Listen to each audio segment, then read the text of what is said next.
So why not sit at your desk if you can right now and follow along with us? You can make changes as we go. That way you'll have your perfect setup at the end of the workshop. So I'm going to get Judy to come and be our lovely model. She's been voluntold, so she's going to come help us out. Should have had an option for all the above, Dina. Yes, I'm sure. Yeah. Yes, all of the above. I'm sure that's like most of us, to be honest. Okay.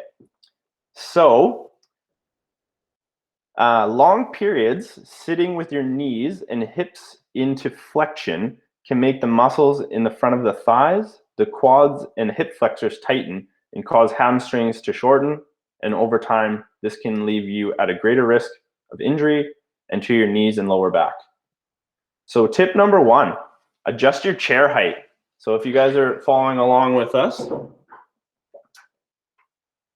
you can see Judy here adjusting her chair height. So slide your bottom to the back of your chair. You ideally want to have your elbows at 90 degrees and level with your desk or keyboard. You want to also have your feet planted on the floor, or as you can see down below, if you're smaller and your feet can't touch the floor, you can see Judy has to use a little bolster there to put her feet up. So even using some papers, stacks of papers or books it works well, or ideally is a footstool. And then here's a great tip for everyone. Using a lumbar roll, like Judy's showing you here, or even if you don't have that, a rolled up towel, you can even tape it together, can improve your back support. And then if you guys are thinking, oh, I have a terrible chair, well, this is why you do this. If you have a poor chair, I'm not going to make you go out and buy a new desk chair. They can be expensive. So you can see that already looks better. So tip number 1, that's what you want to do first, is adjust your chair. So staring at your screen for long periods can cause headaches and fogginess. And then those of you, the one person that was having some neck pain, this will help, okay? So tip number 2, adjust your monitor. So again, we'll look at Judy here. You want to have it at arm's length away from your eyes. The top of the computer screen should be at eye level, which will help with proper neck alignment. So this is the problem with laptops, okay? Yes, they're portable and convenient, but they're not ideal for your neck. I'm sure all of you have experienced some of this. I call it tech neck, or where your neck's getting sucked into your screen, okay?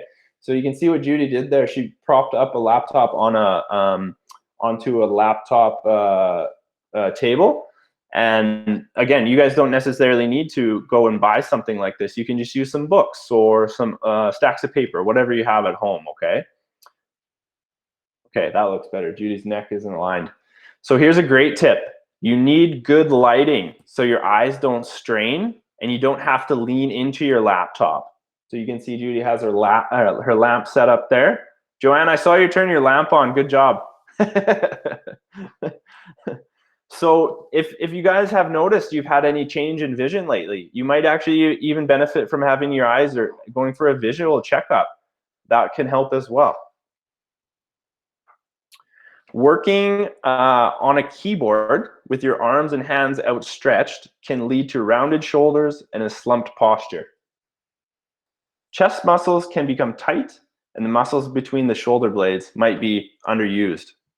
So here's tip number 3. Let's adjust your keyboard. So with your keyboard, you want to keep it close to your body. You want to move from your elbow, not your shoulder, to prevent your shoulder strains when you're doing all your typing or mousing or writing at your desk. And then ideally, for those of us that use a laptop, an external keyboard and mouse is very helpful. That way we don't have to get into that slumped posture where we're falling into our screen. And a great tip here for you, don't reach for your tools. Keep everything in arm's length. That way you're not having to constantly strain yourself to get outside of your base of support.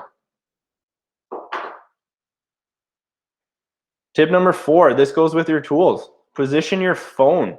So you want to have your phone on your non-writing side. So you don't cradle it like Judy's doing there. That's what I was doing, why my neck was feeling terrible.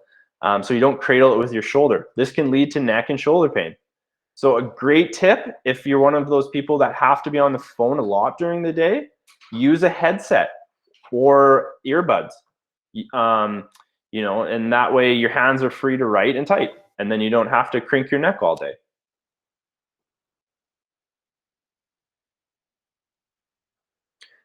So you want to keep changing your position. Sit for some of the time and stand for some of the time. You want to schedule time for moving. So ideally, you want to change your position. You want to move and stretch at least every 30 to 40 minutes. So yes, a standing desk, many of you are probably going to ask me about that later, which we can talk about it. But a standing desk can help mitigate some of the muscular tension and fatigue. You want to so tip number one, set a timer on your phone or computer. Put it on vibrate, put it in your pocket every time it vibrates. Adjust your posture or do some movement. And then tip number two, you can try using an ironing board or a kitchen island as a standing desk. So if you guys were thinking about purchasing a standing desk, implement this first and see if that's very helpful, then we know maybe that's a good idea for you. So it's more important to use different positions and increase your variety, okay?